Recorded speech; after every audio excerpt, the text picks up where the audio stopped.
Bon, c'est parti pour une nouvelle vidéo dans laquelle on va décaper un portail en acier. Je me trouve chez moi, ce portail il a une dizaine d'années et en 10 ans je l'ai peint qu'une seule fois, il y a environ 6-7 ans. Donc vous voyez, ça fait pas beaucoup de couches sur le portail. Le portail, avec le temps, la peinture, eh bien, elle s'écaille, ça vole de partout, ça me plaît pas, c'est moche et surtout je veux le modifier. C'est pour ça qu'à l'époque j'avais mis qu'une couche de peinture, je m'étais dit, bon eh bien ça suffira, c'est histoire de le protéger, de toute façon je veux le modifier. Modifier parce que c'est un portail ajouré que je veux le transformer en portail plein. Je ne veux plus voir les voitures passer à travers le portail. Donc c'est ce qu'on va faire, alors pas forcément dans cette vidéo, et c'est pour ça que vous allez voir que je ne décape pas toutes les décorations du portail, parce que le but c'est de les couper et de les enlever, de ressouder des tubes, de mettre de la tôle et donc de le transformer en portail plein. Donc tout ce qui est modification peinture, on verra ça dans un prochain épisode. Là ce qui m'intéresse pour l'instant c'est de le décaper. J'ai loué une sableuse chez AEB pour vraiment le décaper en profondeur, puisqu'avec le temps la peinture commence à s'écailler, il a rouillé, enfin bon, vous voyez un portail qui a une dizaine d'années, qui n'a pas été entretenu. Donc on le décape complètement. Certains d'entre vous vont me dire louer une sableuse ça sert strictement à rien pour si peu, ça coûte cher, autant racheter un portail. Moi je vois pas l'intérêt de racheter un portail dans le sens où celui-là qu'est-ce que j'en fais, et puis poser un portail neuf ça m'éclate pas, franchement je prends aucun plaisir. Autant je peux prendre plaisir à rénover mon portail, à le décaper, à le souder, à le peindre comme ça pourrait être un meuble, un très vieux meuble, autant le neuf, ça ne m'intéresse absolument pas. Et c'est pareil pour un appartement ou pour une maison, c'est pour ça que je ne fais que de la rénovation, parce que je m'éclate en rénovation. C'est comme si un client me contactait et me disait, bon voilà, on a acheté une vieille maison, une vieille bâtisse de 1920 par exemple, on a des murs comme ça, de la tomette, des poutres en chêne qui passent au plafond, on veut tout décaper, tout rénover, que je leur disais, perdez votre temps, rasez-moi tout ça et faites construire une maison neuve, vous vendez-moi ça, rachetez un terrain et faites construire une maison neuve. Ils vont me dire, mais si on a acheté de l'ancien, c'est qu'on veut de l'ancien, c'est qu'on s'éclate à rénover l'ancien. Et ce que je peux tout à fait comprendre. Comme je peux comprendre qu'il y a des gens qui veulent que du neuf, mais encore une fois, moi je m'éclate à rénover un portail, un vieux meuble et des appartements et des maisons. Ok? Donc on va le décaper. J'ai loué une sableuse. Cette sableuse, je l'ai louée chez AEB. Il y a Kiloutou, il y a Loxam.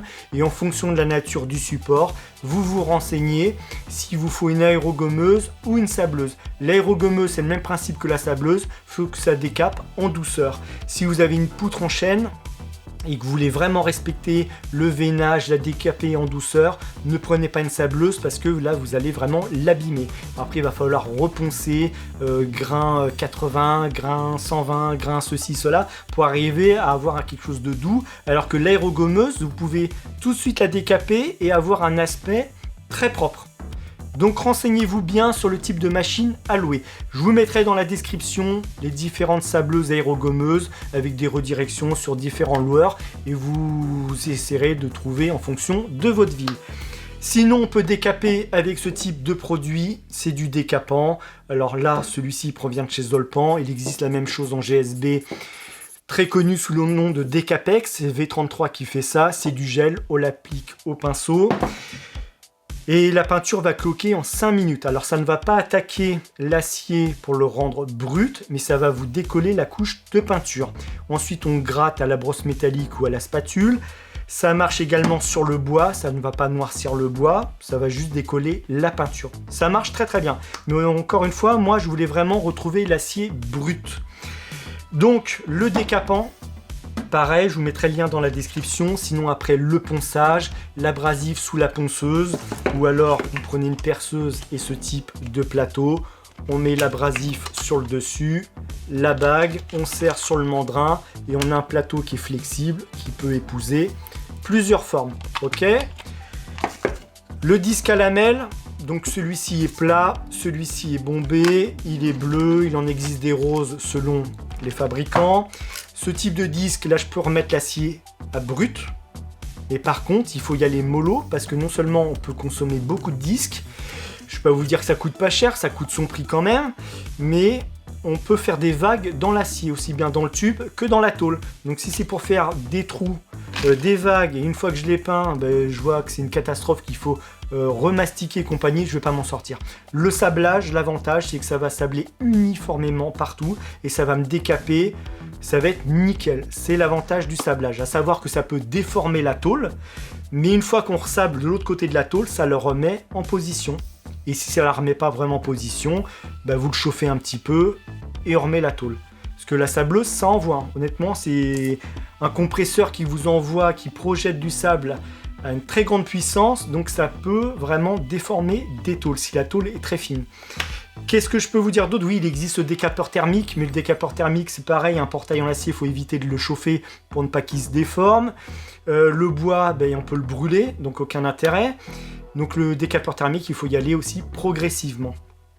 Donc ce qu'on va faire, c'est qu'on va commencer par le décaper et on va se retrouver à la fin de la vidéo. Je vous ferai un débrief.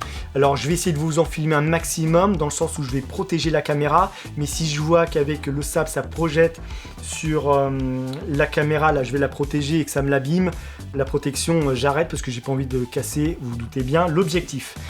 Donc je vais en filmer un maximum.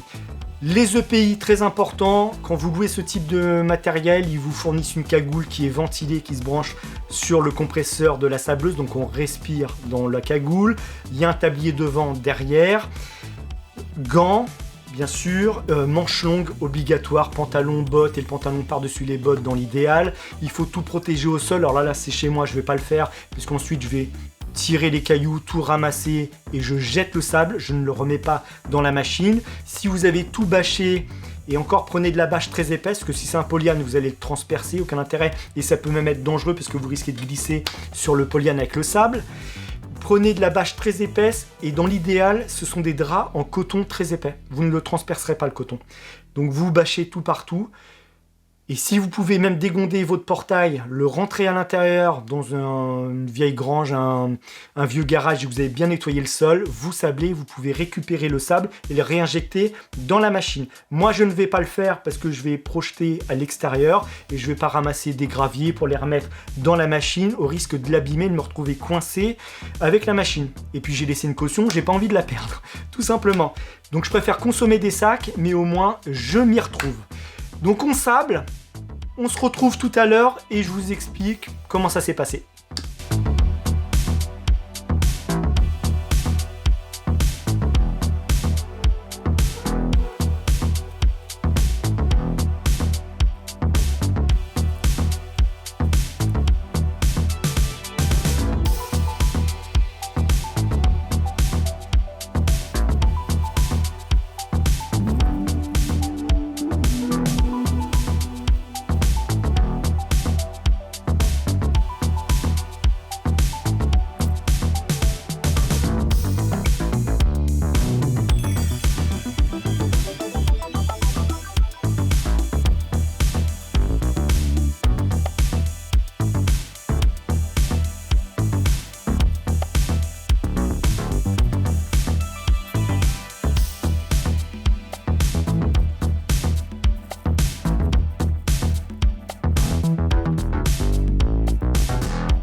Bon, il y a encore mieux que le sablage, c'est la douche. Honnêtement, là on s'en rend pas compte, on a beau avoir la cagoule qui est ventilée, ça vole partout. Donc de la poussière, c'est normal, c'est la poussière entre l'acier et la peinture qui vole. J'avais les bras remplis de poussière, les jambes pareilles, les pieds. Donc la douche c'était le top. Alors j'aurais pu demander à ma femme qu'elle me fasse un gommage avec la sableuse, on met du sable et on y va sous la douche. Pas sûr du résultat, ne le faites pas, c'était une blague. Le portail est décapé, je vais pouvoir le lessiver entièrement et ensuite mettre une couche de primaire. Je ferai ça en caméra off avec de la bombe. Je dois avoir des bombes en brun et en gris, on s'en fiche de la couleur, c'est histoire de le protéger un minimum. Et ensuite je vais reprendre mes disques à lamelles, décaper là où je dois souder, je vous l'ai dit, on va souder des tubes, de la tôle, faire les modifications et fermer ce portail. Et ensuite peut-être du mastic, parce que je me suis aperçu, alors je le savais mais je savais pas que c'était autant, ce portail c'est un chapeau de gendarme, il a donc été cintré et au niveau du cintre ça creuse, donc l'eau stagne et ça c'est pas bon. Donc je vais certainement percer, mettre du mastic, vous filmerez, vous verrez tout, mais au moins l'eau ne stagnera plus. Donc peinture, etc. On verra ça dans un prochain épisode. Et je réfléchissais à ça pendant que j'étais en train de le décaper. Il y a tout intérêt à louer du matériel, que ce soit une sableuse, une station de peinture, un brise-béton, une ponceuse girafe, peu importe. Si vous avez le matériel entre les mains, vous avez payé votre journée de location, donc vous avez tout intérêt à le faire. Parce que là, si j'étais parti sur ce type de disque, ou le décapant, je vais commencer, puis le téléphone va sonner, je vais répondre au téléphone, puis je vais m'absenter, je vais aller faire une course, puis je continuerai demain, j'ai tout le temps. Le lendemain, j'aurai pas envie, je me dirai je ferai ça ce week-end, mais où ce week-end il fait beau, je préfère être dans mon jardin et en profiter. Oh, je ferai ça pendant mes vacances, les semaines passent, les mois passent, et le truc il reste comme ça en plan. L'avantage de louer la sableuse, le brise-béton, la ponceuse girafe, ce que vous voulez, c'est que vous avez votre machine, vous êtes obligé de le faire, sinon vous perdez votre journée de location. Là, en 1 heure de temps, le portail il est décapé. Donc la machine, je la ramène ce soir ou demain matin, peu importe, on verra. Mais c'est fait, on n'en parle plus. Donc louez vos machines, vous l'avez entre les mains, vous ne pouvez plus reculer. C'est fait et ce qui est fait n'est plus à faire, tout simplement. Donc il y a tout intérêt à louer son matériel. Donc je vous remercie d'avoir regardé cette vidéo, on va se retrouver prochainement pour la modification du portail, mise en peinture, etc. Si cette vidéo vous a plu, mettez un pouce bleu, abonnez-vous, partagez, vous connaissez la chanson et on se retrouve prochainement pour une autre vidéo.